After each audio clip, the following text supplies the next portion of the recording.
Dios te bendiga, qué gozo saludarte. Este es nuevamente el pastor Caleb Pineda para la hora de la decisión. Estamos continuando con nuestra saga de estudio acerca del Apocalipsis y estaremos desarrollando este día la segunda parte de nuestro podcast del capítulo 20. Este capítulo es tan extenso que hemos tenido que hacerlo en una segunda parte. Tal vez tengamos que hacerlo también en una tercera entrega. Vamos a ver si es posible terminar todos los eventos escatológicos acá descritos, porque este pasaje tiene una peculiaridad y es que en un solo pasaje se nos describen muchísimos eventos y cada uno de estos eventos son de suma importancia, requieren un amplio tiempo para poder explicarlos de manera detallada. Así es que bueno, vamos a tratar de avanzar lo más rápido posible en este podcast. Antes de entrar a lo que es la introducción y luego a lo que es el estudio de hoy, quiero anunciarte que muy pronto estaré lanzando mi libro acerca de un comentario bíblico exegético del Apocalipsis, que prácticamente es todos estos podcasts por escrito, pero de una manera todavía mucho más explícita, mucho más profunda en ciertos temas que tal vez no he ahondado tanto acá en lo que es la realización de los podcasts. Así es que te invito a que estés muy pendiente de esto. Sin duda vamos a tener información acerca del libro ahí en nuestra sección de comunidad muy pronto para que puedas adquirirlo por medio de Amazon, o si estás fuera del país podamos buscar también una manera de que puedas adquirirlo si así te interesa. Y también estoy trabajando en un segundo libro que es un libro de bosquejos del Apocalipsis, por lo menos 100 bosquejos para que tú puedas predicar y enseñar el Apocalipsis también en tu congregación. Así es que muy pendiente de eso. Bien, así es que antes de pasar a nuestro versículo 7, que es donde justamente empezaríamos el estudio de hoy, quiero hacer una muy breve recapitulación de 1 o 2 minutos acerca de lo que es Apocalipsis capítulo 20, de lo que vimos en el podcast anterior. Como mirábamos, Jesucristo descenderá de los cielos allá en Armagedón, allá en el capítulo 19, y exterminará el gobierno del anticristo y el falso profeta. Estos dos serán lanzados vivos al lago de fuego y serán condenados, y entonces también Satanás, ahí por el versículo 1, 2 y 3, es apresado por un ángel, puesto en el abismo, y estará ahí confinado por un periodo de 1000 años. ¿Por qué? Porque este será el periodo del reino milenial de Cristo. Y así como un buen presidente, cuando accede al trono o al poder, pone a todos los corruptos y criminales en la cárcel, así también Cristo pondrá a este criminal, corrupto, mentiroso de Satanás en prisiones de oscuridad por 1000 años. Antes de entrar al milenio, allá por el versículo 4, se nos hablaba acerca de tronos y algunos que recibieron la facultad de juzgar. Y hablábamos acerca de por lo menos 3 audiencias que se realizarán previas al milenio. En estas audiencias se determinará quiénes podrán entrar al milenio y quiénes no. Obviamente aquellos que han seguido el gobierno del anticristo y aquellos que han adquirido la marca de la bestia quedarán inmediatamente descalificados, serán puestos en el infierno, serán condenados porque ellos siguieron el gobierno efímero y malvado del anticristo. Por ahí veíamos que se desarrollarán 3 juicios: el juicio a Israel, el juicio a las naciones y el juicio a los ángeles caídos. Si tú quieres tener un poco más de información acerca de esto, te invito a que vayas y escuches nuestro podcast del capítulo 20 en la primera parte. Así es que terminamos nuestro podcast allá en el versículo 6, cuando dice: bienaventurado y santo el que tiene parte en la primera resurrección. La segunda muerte no tiene potestad sobre esto, sino que serán sacerdotes de Dios y de Cristo y reinarán con él 1000 años. Entonces, todos aquellos que tienen parte en la primera resurrección son aquellos que resucitarán en el rapto o el arrebatamiento de la iglesia, y también entran como parte aquellos que resucitarán después de la gran tribulación, que hayan sido mártires de la gran tribulación, personas que no creyeron antes en Jesucristo, pero que durante la tribulación creyeron a la predicación de los 144,000 y de los 2 olivos. Así es que acá se les dice que son bienaventurados porque estos han participado de la primera resurrección. ¿Por qué? Porque al final de este capítulo 20 vemos que habrá una segunda resurrección, y este es otro grupo que es muy diferente al grupo de la iglesia, que ya estaría resucitado para este entonces. Y también agrega que estos, o sea, nosotros no temeremos de la segunda muerte. Esto de la segunda muerte allá al final del capítulo 20. Así es que para llegar allá tenemos que pasar todavía algunos megatemas que nos quedan pendientes y vamos a tratar de ir desarrollándolo de una manera ágil, escueta, pero que pueda ser bien comprensible. Así es que, sin más que decir, toma tu Biblia y escudriñemos verso a verso el Apocalipsis. Capítulo 20, versículo 7. Cuando los 1000 años se cumplan, Satanás será suelto de su prisión. Ok, como nosotros mirábamos allá en el versículo 6, quedamos con la idea de que Satanás está preso por 1000 años. Pero en el versículo 7 ya habla acerca del término de estos 1000 años, es decir, la culminación del reino milenial. Y vemos por ahí que Satanás es suelto de su prisión, tal cual se nos había asegurado en Apocalipsis capítulo 20 versículo 3, en donde ya se hablaba que al final del periodo del reino milenial de Cristo, Satanás iba a ser suelto para que volviese a engañar una vez más a las naciones. Entonces, debemos de entender que entre el versículo 6 y el versículo 7 hay un tiempo determinado de 1000 años. Entre el versículo 6 y el versículo 7 se estarían desarrollando ese reino milenial de Cristo, esos 1000 años en los cuales Cristo gobernará sobre la tierra. Quiero decirte que la palabra 1000 años se menciona 7 veces solamente en este pasaje. Por lo tanto, no podríamos pensar que esto es algo simbólico, sino que esto es algo verdaderamente literal. 1000 años en los cuales Cristo reinará acá en la tierra y será un reino de justicia y un reino de paz, cual nunca ha habido. Puede ser que estas explicaciones que estoy a punto de dar sean extrañas para algunos y para otros no. Esto va a depender de la línea teológica con la que tú hayas sido enseñado, puesto que existen por lo menos 3 líneas teológicas acerca del milenio: el premileniarismo, el posmileniarismo y el amileniarismo. Quiero aclarar que yo firmemente soy un premileniarista histórico. ¿Por qué? Porque esta es la postura histórica de la iglesia, desde allá de la iglesia primitiva y los cristianos del primer y segundo siglo. Es decir, cristianos como Irineo, Policarpo, ya hablaban acerca del milenio y su postura era premileniarista. Entonces esa es mi postura también. Quería explicar en este podcast por qué el premileniarismo es la postura más apegada a la palabra de Dios y por lo tanto es la más acertada y la postura histórica de la iglesia, y por qué el amileniarismo y posmileniarismo son una distorsión de esa figura bíblica, pero sin embargo me tomaría demasiado tiempo. Estas explicaciones tú podrás encontrarlas en nuestro libro del comentario bíblico exegético de Apocalipsis, que ya te anuncié que estamos a punto de lanzar, así es que muy pendiente de esto.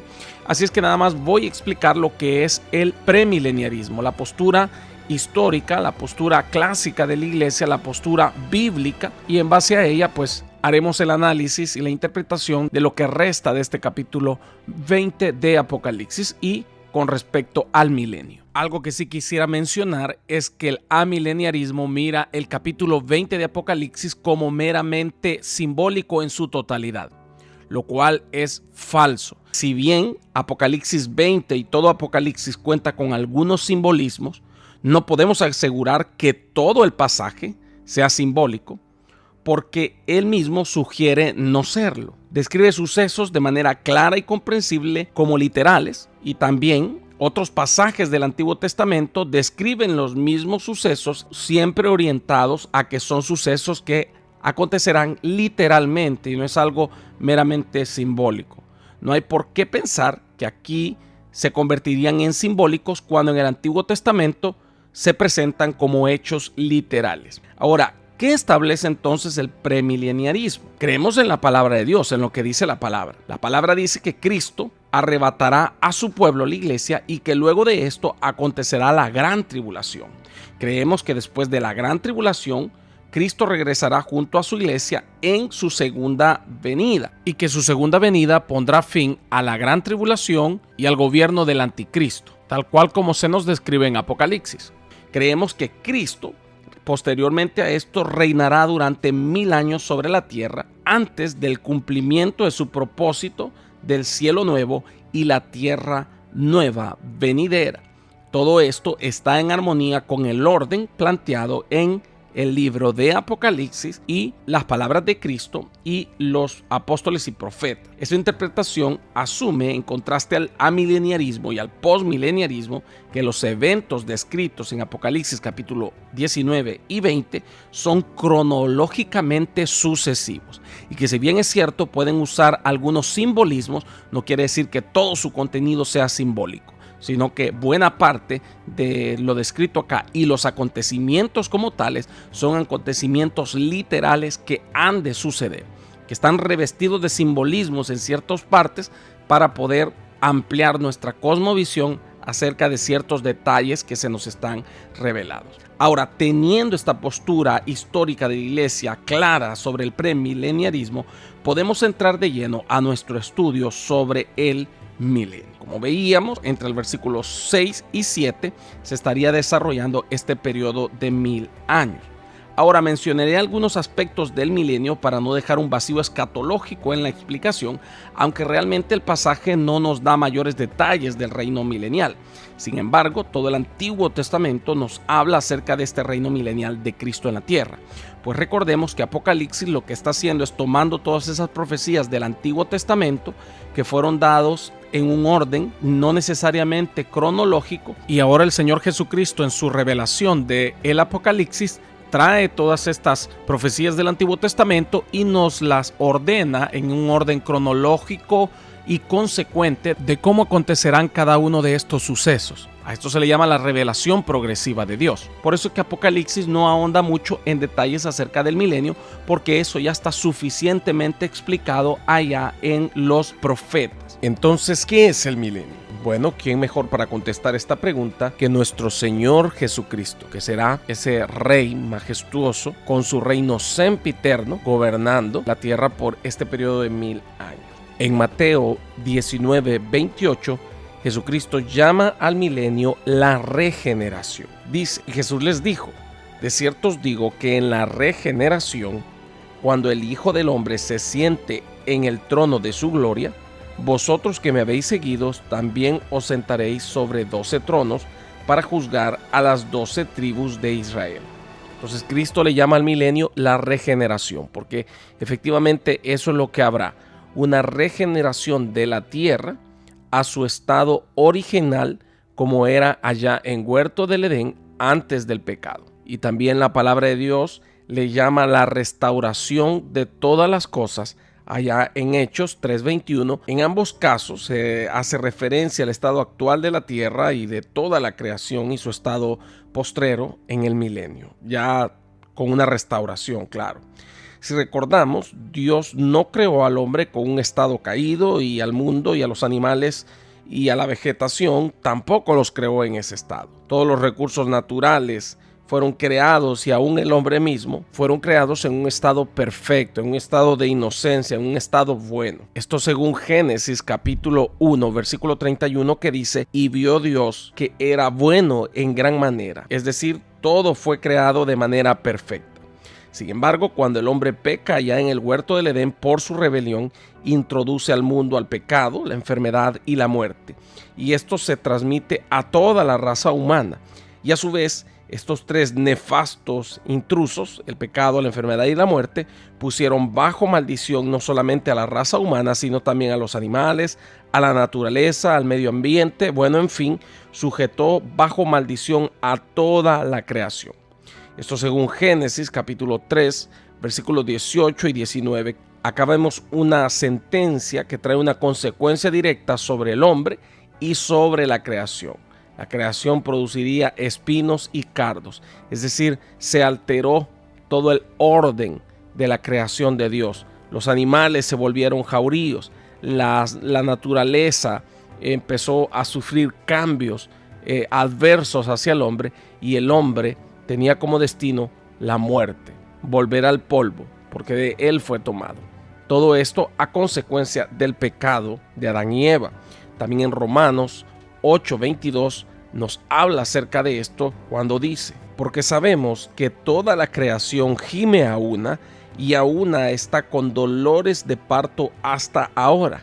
Y no solo ella, sino que también nosotros mismos que tenemos las primicias del Espíritu, nosotros también gemimos dentro de nuestros espíritus, esperando la adopción, la redención de nuestro cuerpo. Dice que toda la creación gime a una, espera esa redención, y aún nosotros mismos, nuestro cuerpo mismo. Es decir, los animales esperan que el orden que fue alterado vuelva a ser como el ecosistema que Dios creó. La naturaleza misma, los árboles, los ríos, los mares y hasta el ser humano, todo gime, la tierra gime, clama, porque quieren que este orden sea restaurado. Por eso es que Cristo le llama al milenio la regeneración. Y más adelante en Hechos también se le llama a este periodo la restauración de todas las cosas, porque Cristo pondrá en orden nuevamente todo allá en el milenio. Todo lo que Adán descompuso por su pecado, el segundo Adán, que es Cristo Jesús, volverá a restaurarlo, a restituirlo. Adán solo tenía la responsabilidad de administrar correctamente el Edén, es decir, sojuzgar toda la tierra, administrarla. Pero sin embargo, resultó ser un fracaso debido a su rebelión. Esto según 1 Corintios 15, 20 al 22. Cristo ejercerá una administración de la tierra eficaz y buena, diferente a la de Adán. El primer Adán no supo administrar la tierra y la sujetó bajo pecado, pero Cristo administrará correctamente la tierra. Pues así como en Adán todos mueren, en Cristo todos seremos vivificados. El huerto del Edén que Adán destruyó con sus acciones, Cristo lo regenerará a su estado original. Es decir, la maldición que cayó sobre la raza humana y la creación entera será quitada. Esto de acuerdo a Romanos 8:21, que dice: porque también la creación misma será libertada de la esclavitud de corrupción a la libertad gloriosa de los hijos de Dios. Entonces debemos de entender el milenio como el reino de Cristo sobre la tierra, en el cual efectuará una administración perfecta del mundo, gobernará con vara de hierro, es decir, con un estricto respeto del derecho y de la justicia. Entonces, ¿qué se nos habla acerca del milenio en el Antiguo Testamento? Bueno, el milenio es el reinado de Cristo sobre la tierra por 1000 años, tal cual lo establece Apocalipsis. ¿Desde dónde gobernará Él? Pues Él gobernará desde Jerusalén, donde recordemos que Él pondrá su pie en tierra, allá en la segunda venida. Esto de acuerdo a Zacarías 14:8, que dice: acontecerá también en aquel día que saldrán de Jerusalén aguas vivas, la mitad de ellas hacia el mar oriental y la otra mitad hacia el mar occidental, en verano y en invierno. Y Jehová será rey sobre toda la tierra. En aquel día Jehová será uno y uno su nombre, y morarán en ella, y no habrá nunca más maldición, sino que Jerusalén será habitada confiadamente. ¿Por qué? Porque ahí estará el Mesías, ahí estará el trono del Mesías, estarán confiados habitadamente. Versículo 16: y todos los que sobrevivieren de las naciones que vinieron contra Jerusalén subirán de año en año para adorar al Rey, a Jehová de los ejércitos, y a celebrar la fiesta de los tabernáculos. ¿Quién es ese Rey? El Rey de gloria, Jesucristo, que se describe allá en Apocalipsis capítulo 19, que viene con un cinto de oro cruzado por el pecho, con un nombre nuevo, y este nombre glorioso es Rey de Reyes y Señor de Señores. Será un reinado de paz, de orden, el que el Señor Jesucristo ejercerá desde Jerusalén. También Isaías capítulo 2 versículo 3 nos habla acerca de esto. Y vendrán muchos pueblos y dirán: venid y subamos al monte de Jehová, a la casa del Dios de Jacob, y nos enseñará sus caminos, y caminaremos por sus sendas. Porque de Sión saldrá la ley, y de Jerusalén la palabra de Jehová. Y juzgará entre las naciones, y reprenderá a muchos pueblos, y volverán sus espadas en rejas de arado, y sus lanzas en coces. No alzará espada nación contra nación, ni se adiestrarán más para la guerra. Es decir, Jesucristo gobernará desde Jerusalén y habrá un reino de paz, un reino de justicia, a tal grado que las armas serán convertidas en instrumentos para arar y sembrar la tierra. ¿Por qué? Porque no habrá necesidad de fuerzas armadas, policía militares, armas de fuego, etcétera, porque habrá un reino de paz. Jesucristo gobernará con vara de hierro. El derecho y la justicia se hará efectivo en el milenio. Entonces, ¿será que alguien de la iglesia va a habitar acá en la tierra y puede pecar? No, porque recordemos que la iglesia para ese momento ya estará con cuerpo, o ya estaremos con cuerpo glorificado. Entonces, en tal sentido, la palabra de Dios, ¿cuál es la promesa? Que seremos reyes y sacerdotes para Dios. La iglesia, los siervos de Dios, ocuparemos cargos de gobierno, cargos de dominio, de orden, para establecer el reino de Dios en la tierra y que ese reino sea un reino de paz. Pero sin embargo, aquellos seres humanos que sí entren al milenio, estamos hablando de 1000 años, estos seres humanos, como ya veremos más adelante, tendrán una vida normal, es decir, tendrán reproducción, se casarán, se darán en casamiento, tendrán hijos y obviamente en 1000 años estamos hablando de una buena cantidad de personas que habitarán la tierra. Entonces toda esta gente se someterá al gobierno de Jesucristo, ese gobierno glorioso de paz que le pedimos todas las noches a él: Señor, vénganos tu reino, ese reino milenial. Como ya leíamos anteriormente en Isaías, no habrán fuerzas de seguridad porque habrá una paz total. Esto también lo encontramos en Isaías 9, del 5 al 7. También en Isaías 14, 7 se nos establece que no habrán guerras durante este periodo. Algo sumamente interesante porque el mundo siempre está en constantes guerras. Pero para este periodo de 1000 años no habrán guerras durante este periodo. A tal grado que así como no existirán armamento, no existirán armas de fuego, no existirán espadas, no existirán objetos que puedan considerarse un arma, tampoco habrán carros de guerra. Es decir, no habrán buques de guerra, no habrán aviones militares, no habrán tanquetas o tanques, no habrán carros militares de ningún tipo. Zacarías 9:10 dice: y de Efraín destruiré los carros y los caballos de Jerusalén, y los arcos de guerra serán quebrados. Otro punto a resaltar es que no habrá delincuencia en la tierra. Es decir, los delitos como asaltos, muertes, homicidios, violaciones, crimen organizado, no existirán para este precioso periodo del reino milenial. ¿Por qué? Porque el delito será severamente castigado, perseguido, y no habrá lugar de que haya injusticia. Por lo tanto, el nivel de crímenes será prácticamente cero. Estoy de acuerdo al Salmos 46, 8 al 11, Isaías 29, 20 e Isaías 60, 18, entre muchos otros. También los animales dejarán de ser jauríos, pues recordemos que volverán a su estado original como eran allá en el huerto del Edén, en el cual Adán se acercaba libremente a ellos y hasta les puso nombres. Y los animales no eran jauríos, no se comían entre ellos, no se atacaban ni atacaban al ser humano. Sin embargo, a causa del pecado, toda la naturaleza, incluyendo los animales y la creación, quedó sujeta, como ya lo explicamos, a maldición. Y ahora los animales luchan por comerse unos a otros en esta cadena alimenticia. Son jauríos, son feroces, para defenderse del ser humano que está corrompido y su instinto les dice que deben de serlo. Todo esto de acuerdo a Romanos 8, 21 al 39, como ya lo leíamos anteriormente. Sin embargo, en el reino milenial de Cristo, los animales serán liberados de esa maldición y dejarán de ser jauríos. Isaías 11, 6 al 10 dice: morará el lobo con el cordero y el leopardo con el cabrito se acostará. El becerro y el león y la bestia doméstica andarán juntos, y un niño los pastoreará.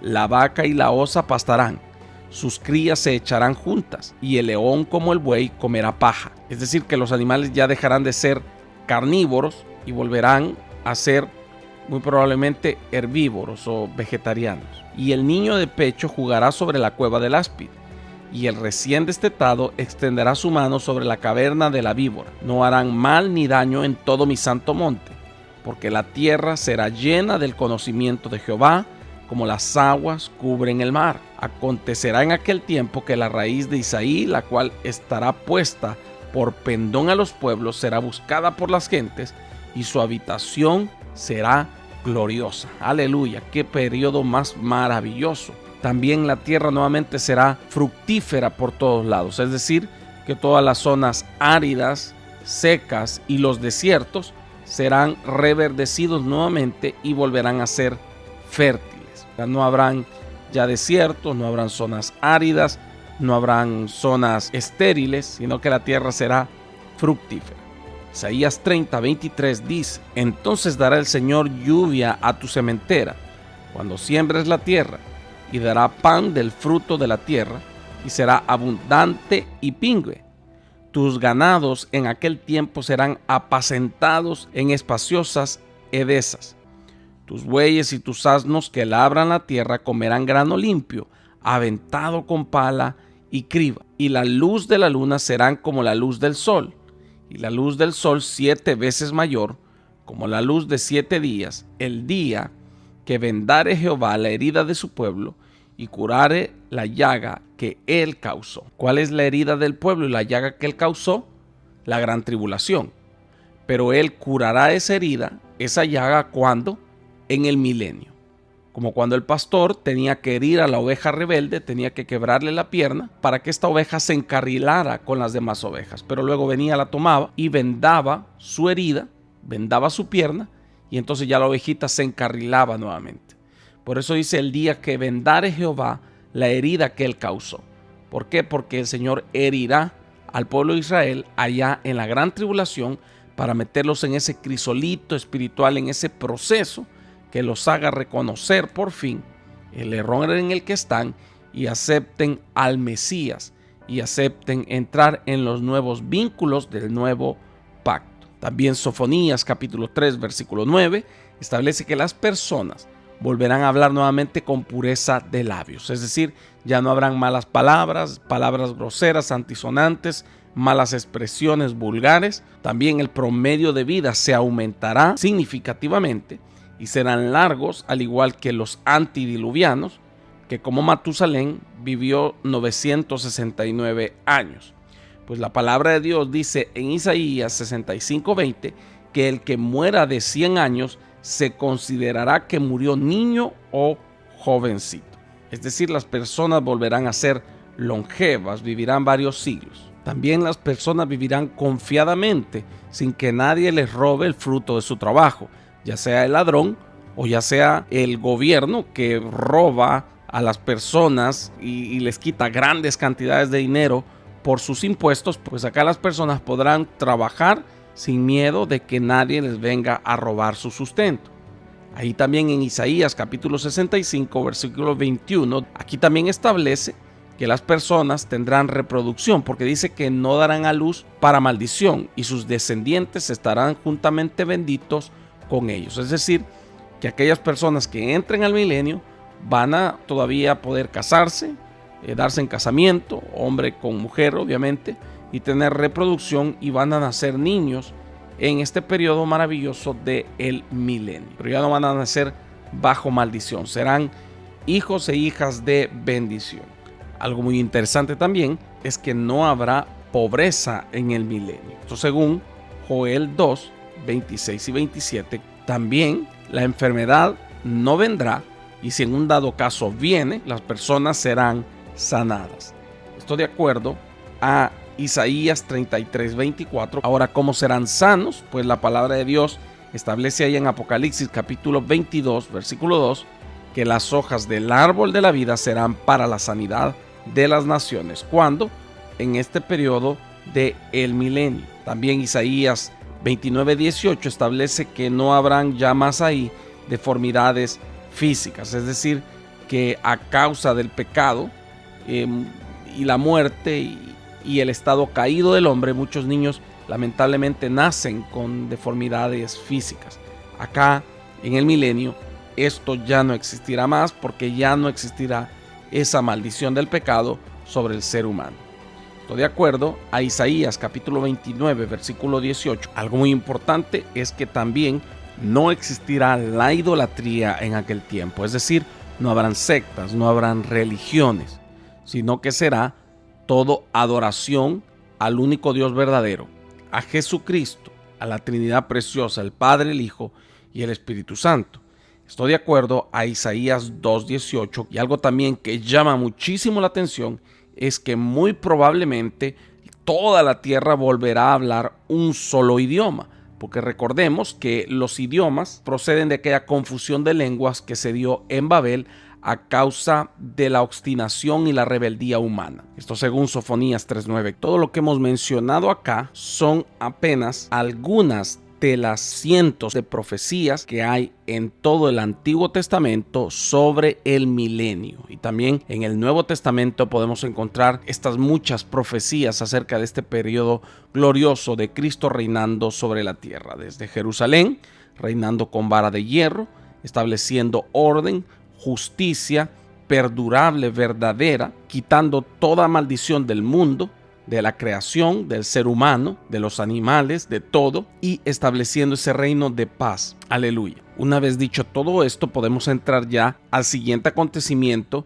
que aparece en el versículo 7. Versículo 7. Y cuando los 1000 años se cumplan, Satanás será suelto de sus prisiones.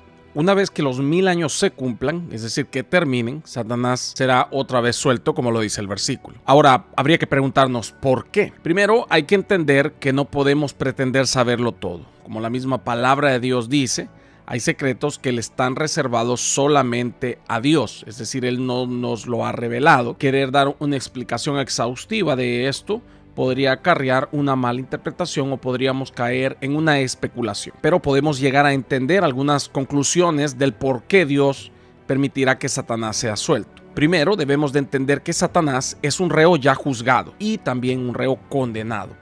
Su condena está destinada al lago de fuego, como lo dice la palabra de Dios. Es decir, que al igual que un delincuente es capturado y puesto en prisiones provisionales como Bartolinas o celdas, en estaciones policiales o en reclusorios pequeños, de igual manera Satanás será recluido, pero ese no será su destino final, al igual que con estos criminales, ya que, volviendo al ejemplo de los criminales, después de que estos han pasado un proceso de audiencia, se han sido juzgados y condenados, son trasladados a la cárcel en donde han de cumplir su sentencia final de 40, 50 años o a cadena perpetua.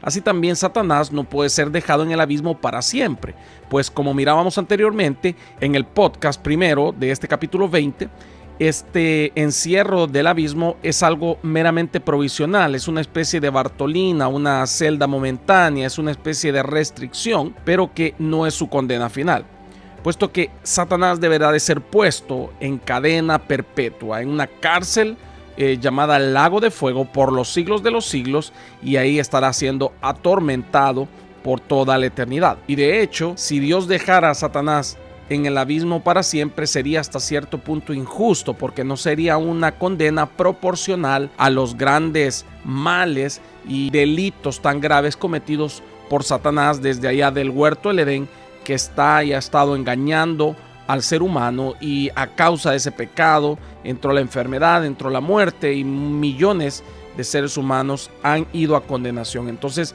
sería una condena muy pequeña versus a lo que realmente Satanás ha hecho, a ese daño tan grande que ha efectuado. Entonces, por eso no es dejado en el abismo, sino que tendrá una condena de tormento eterno que será proporcional a su maldad. Lo segundo que debemos de considerar también para contestar esta pregunta del por qué Satanás será suelto de los 1000 años es que podemos considerar la probabilidad de que Dios quiera probar los corazones de la humanidad del milenio, ya que debemos de tener en cuenta que durante el milenio habrá reproducción, como ya lo vimos, y millones de personas nacerán en este periodo. Estas personas no habrán conocido lo corrupto que era el mundo, ni las guerras, ni la enfermedad, ni las catástrofes, etcétera, de lo que era el mundo antes del milenio, es decir, lo que estamos viviendo actualmente. No habrán pasado por la gran tribulación, no habrán conocido el sistema mundano actual terrible que estamos viviendo. Obviamente tampoco nosotros hemos llegado a la gran tribulación, pero estas personas no tendrán idea de lo que es esto, las catástrofes, etcétera. Es por eso que Dios, en su divina voluntad, en esa voluntad permisiva, permitirá que Satanás salga y engañe a las naciones, y aquellos que sucumban al engaño del enemigo no alcanzarán la vida eterna. ¿Por qué? Para que se cumpla lo dicho en el Salmo 1. No se levantarán los malos en el juicio, ni los pecadores en la congregación de los justos. Versículo 8. Y saldrá a engañar a las naciones que están en los 4 ángulos de la tierra, a Gog y Magog, a fin de reunirlos para la batalla, el número de los cuales es como la arena del mar. Ok, entonces Satanás es suelto. ¿A qué sale? Pues a mentir. Por eso Cristo lo calificó como el padre de la mentira. Esto en San Juan 8:44. Vemos que Satanás, en estos 1000 años en los cuales estará preso, sigue con la misma obstinación de rebelión contra Dios. De hecho, Satanás jamás ha sentido un ápice de arrepentimiento por su maldad. Y maldad que en él nació, porque a él nadie lo engañó. Por eso este enemigo tiene preparada su parte en el lago de fuego. Después de 1000 años en prisión, sale a engañar. Es su naturaleza malvada, es el padre de la mentira. No podemos esperar más de semejante piltrafa como lo es Satanás. Esto me recuerda a una persona que conocí en El Salvador mientras pastoreaba allá. Esta persona estuvo durante muchísimos años en la cárcel a causa de un homicidio que él cometió, había matado a una persona, y luego, por buena conducta, sale de la cárcel, empezó a congregarse unos días en la iglesia, pero a los días resultó preso nuevamente. ¿Por qué? Porque salió a matar, y ahora peor porque mató a un policía. De nada le sirvieron todos esos años en la cárcel porque salió a cometer y a delinquir exactamente por lo mismo por lo cual él estaba preso. No había arrepentimiento en él, no había una restitución, no había una regeneración. Obviamente jamás nadie ha siquiera sugerido que haya tal cosa en Satanás como restitución o regeneración. ¿Por qué? Porque él es el diablo, él es maldad pura. Él es ese personaje oscuro. No hay arrepentimiento, jamás habrá un cambio, jamás ha habido un arrepentimiento, cambio. Lo que abunda y sobreabunda en él es mentira, maldad, engaño. Y a eso saldrá el mundo, a engañar a las naciones. Que el Señor reprenda al diablo. ¿A qué naciones? A todas aquellas naciones que están en los 4 ángulos de la tierra. Es decir, desde el norte hasta el sur, desde el este hasta el oeste. Pero parece ser que el epicentro de la rebelión serán en las regiones de Gog y Magog. Y acá entramos ya en otro de los megatemas del capítulo 20, el cual es la batalla final, la batalla de Gog y Magog. Esta sin duda es la culminación de toda la historia humana sobre la tierra. Es la batalla final, será la última de las batallas, la batalla conocida como Gog y Magog, ubicada al final del milenio. Una vez que se cumplen los 1000 años, Satanás es suelto, engaña a las naciones y todas estas naciones suben contra Jerusalén para intentar derrocar al Mesías, dar una especie de golpe de estado, teniendo una efectividad o un epicentro en aquellas regiones de Magog, porque como ya lo veremos más adelante, Gog es un título de un líder. Esta batalla también está mencionada en Ezequiel capítulo 38 y 39. Después de esta era de paz y de bienestar mundial, Satanás intentará revertir este gobierno perfecto de Cristo. Sin embargo, esto será en vano. Pero surge la pregunta acá. Entonces, ¿quién es Gog y Magog? Bueno, su nombre mismo nos habla acerca de su procedencia. Pero para poder identificar plenamente a estos pueblos, debemos de interpretar la palabra haciendo uso de por lo menos 3 ciencias que nos ayudarán a identificarlos y a entender de quiénes está hablando. La primera ciencia es la etimología, también la etnografía y la geografía. Hay que mencionar también que en el mundo actual moderno podría resultar difícil identificar estas regiones, puesto que se nos habla de pueblos primitivos que ya no existen como tales. Y hoy en día nosotros vemos nada más a sus descendientes. Es por eso que necesitamos hacer esta interpretación a la luz de estas ciencias periciales que nos permitan identificar quién es Gog y Magog. Vamos a ver primeramente el elemento etimológico. La etimología, como sabemos, es la ciencia que estudia el origen de las palabras, así como la razón de ser de cada una de estas. En Ezequiel 38:3 habla acerca de un príncipe. La palabra utilizada para príncipe, haciendo alusión a Gog, es la palabra Rush, que en el sistema hebraico se traduce como Rusia. Este significado etimológico es totalmente aceptado hasta por los mismos rabinos. Hay que denotar que Gog también equivale a la palabra zar. Y recordemos que zar fue un título utilizado por los monarcas eslavos, autócratas y dictadores en el imperio búlgaro, es decir, en el imperio ruso, el reino de Bulgaria y Serbia. Esto también nos vuelve a hacer una referencia clara a esta zona geográfica de lo que es actualmente Rusia. Así es que el término Gog o Zar nos habla acerca de un líder, de un hombre que vendrá muy probablemente de esta zona geográfica de Rusia y se levantará como un caudillo o un líder, quien encabezará este movimiento de rebeldía, un movimiento de revolución contra Cristo. Este líder procedente de Gog, es decir, de Rusia, unirá una confederación de naciones unidas contra Israel y contra el Mesías, de acuerdo a su origen etimológico de la palabra Gog y Magog. Ahora, dentro del elemento geográfico, tenemos también que en Ezequiel capítulo 38, que es donde se nos arroja más detalles acerca de Gog y Magog, se nos amplían algunos pormenores y detalles sobre la ubicación geográfica de estas naciones. Esto sin duda es un recurso muy valioso para poder entender plenamente la identidad de Magog. En el versículo 6 del capítulo 38 de Ezequiel se nos dice que Magog y Tubal levantarán esta rebelión y guerra y subirán desde los confines de la tierra al norte. Si nosotros observamos en el mapa, hacia el norte de Israel se encuentra justamente esta región geográfica de Rusia. Es más, esto descrito en Ezequiel es tan exacto que si trazas una línea recta desde Israel al norte, llegarás justamente a Moscú, que queda situado en la parte más alejada de Jerusalén. Como dice la profecía, vendrán de los confines de la tierra al norte, es decir, desde esa zona geográfica de Rusia. Ayudándonos de la geografía, podemos efectivamente determinar que Gog y Magog abarca toda esta región geográfica que componían la ex Unión Soviética. Entre estos están, como ya lo vimos, Rusia, Ucrania, Bielorrusia, Moldovia, Tazajistán, Kirguistán, Tayikistán, Turkmenistán, Uzbekistán, Azerbaiyán, Armenia, Georgia, Lituania, Letonia y Estonia. Sin embargo, hay que ser cautelosos con esta interpretación, puesto que recordemos que no podemos asegurar que necesariamente es la Rusia actual, puesto que no tenemos certeza de que Rusia vaya a entrar al milenio. Entonces entendamos dos hipótesis claras. Primero, podemos definir que posiblemente se trate de Rusia o también de los descendientes de Rusia, es decir, de la Rusia actual. Y la segunda es que serán personas que vivan en esta región geográfica de la Rusia actual para los tiempos del milenio. También tenemos el elemento etnológico.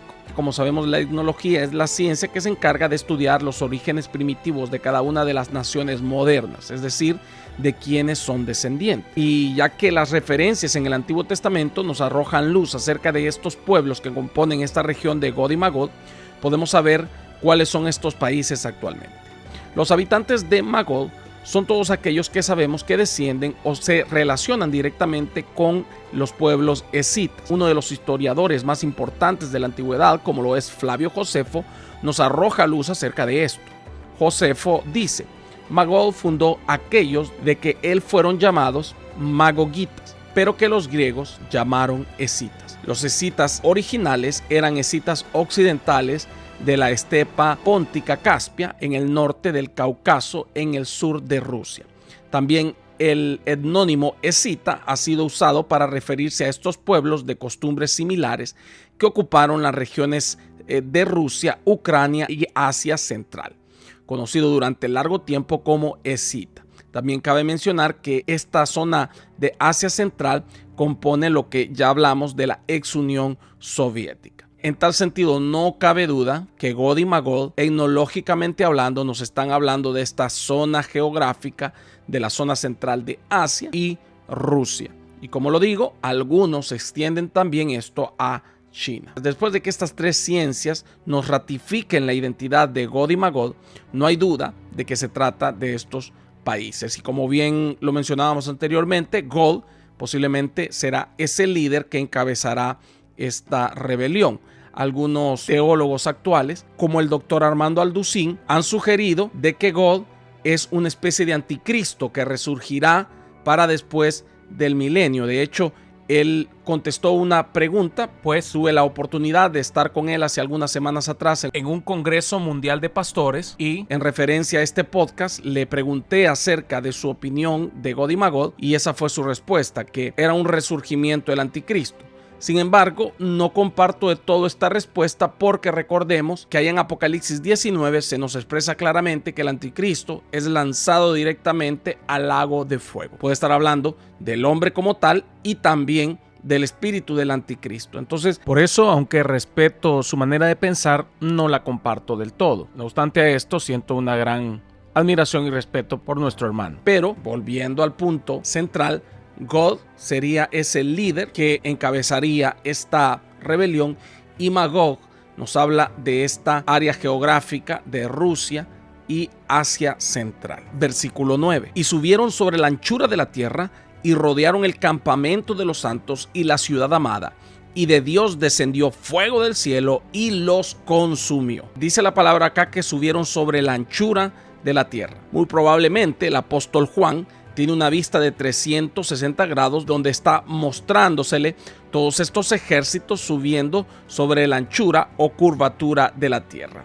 Es decir, que estamos hablando de un vistazo de una altura de alrededor de 10,000 a 20,000 metros de altura. Podría ser una explicación a lo que él dice que subieron sobre la anchura de la tierra. También podemos pensar que esta es una figura literaria que simplemente está queriéndonos describir lo descomunal, los millones de personas que estarán unidas a esta rebelión y querrán rebelarse contra Cristo por el engaño de Satanás. También especifica que estos ejércitos suben contra la ciudad amada. ¿A qué ciudad se referirá? Sin duda alguna se refiere a Jerusalén. Esto de acuerdo al Salmo 87, 1 y 2 que dice: su cimiento está en el monte de Sión. Ama Jehová las puertas de Sión más que todas las moradas de Jacob. Es la ciudad amada. Es tan especial Jerusalén que es mencionada 881 veces en toda la Biblia. Esto supera a cualquier otra ciudad mencionada en las Escrituras. También Cristo expresó el gran amor de Dios hacia Jerusalén allá en Mateo 23:37, cuando el Señor llora frente a Jerusalén y le dice: Jerusalén, Jerusalén, cuántas veces quise juntaros como la gallina junta sus polluelos debajo de sus alas, mas no quisisteis. Tú que matas a tus profetas y apedreas a los que te son enviados. El gran amor por Jerusalén, la ciudad amada. Y también allá en Mateo 5:34 y 35, Jesús le llama la ciudad del gran rey, en referencia a su reino mesiánico que será dirigido desde ahí, desde Jerusalén. Y obviamente, puesto que Cristo, el Rey de Reyes, gobernará al mundo justamente desde ahí, desde Jerusalén, desde la ciudad amada, es obvio que hacia ahí van a subir los hombres engañados por Satanás para intentar ejercer esta especie de golpe de estado contra Cristo. Algunas referencias mesiánicas sobre esto las encontramos también en el Salmo 47, 1 y 2, Salmo 48, 1 y 2, Salmo 132, 3 y Joel 3, 17. Al planear un golpe de estado, estos ejércitos tendrán que subir a la ciudad donde se encuentra el Mesías, que será Jerusalén. Muchos teólogos califican este pasaje como un episodio extraño. Primero porque, como ya vimos, este será el último intento loco de Satanás contra Dios y contra sus siervos. Y en segundo lugar, porque al subir contra la ciudad amada, es decir, Jerusalén, encontramos un silencio por parte de Jesucristo y de sus siervos. No se menciona a Cristo y a los siervos de Dios que digan algo.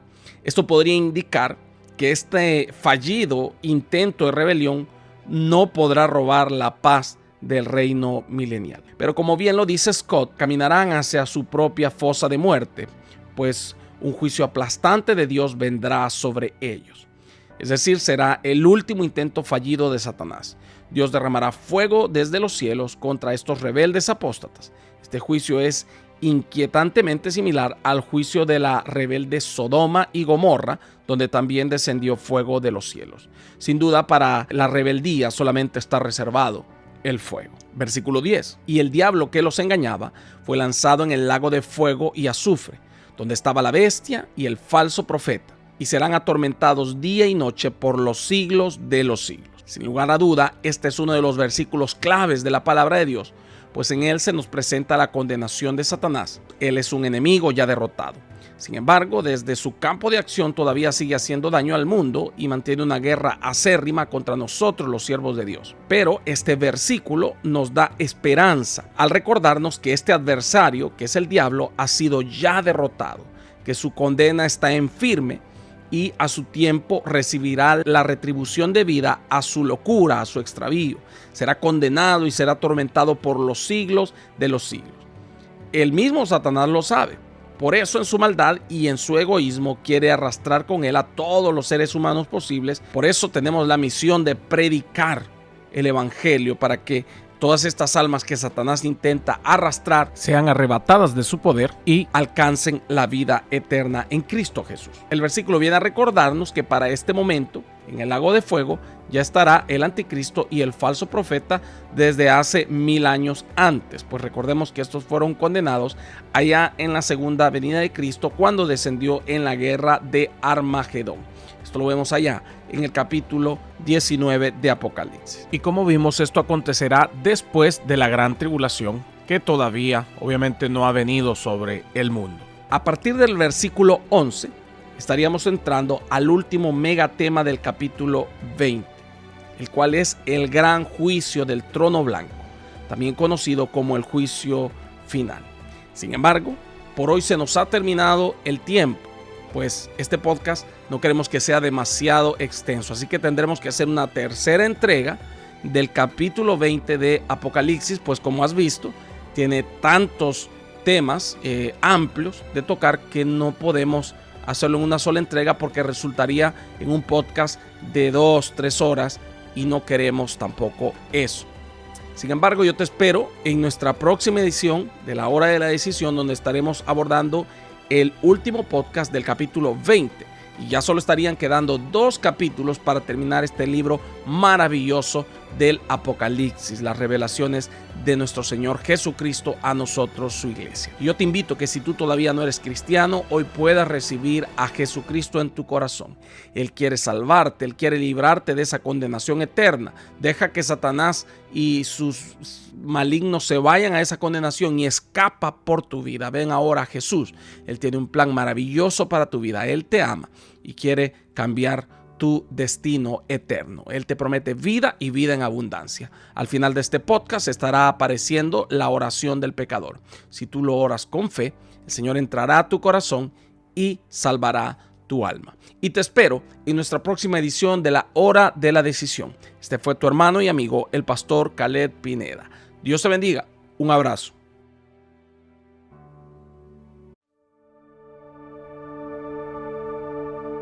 Esta es la hora de la decisión, la más importante de tu vida, tu decisión por Jesús. Entrégale tu corazón orando de esta manera. Señor Jesús, reconozco que soy pecador y mi pecado me aleja de ti. Me arrepiento, perdóname Señor. Hoy te recibo como mi único y suficiente Salvador personal. Creo que eres Dios, que moriste y resucitaste al tercer día. Escribe mi nombre en el libro de la vida. Amén. Ahora eres parte de la familia de Dios. Te invitamos a que te congregues en una iglesia cristiana para que sigas creciendo en el conocimiento de Dios. Y te esperamos en nuestra próxima edición de La Hora de la Decisión.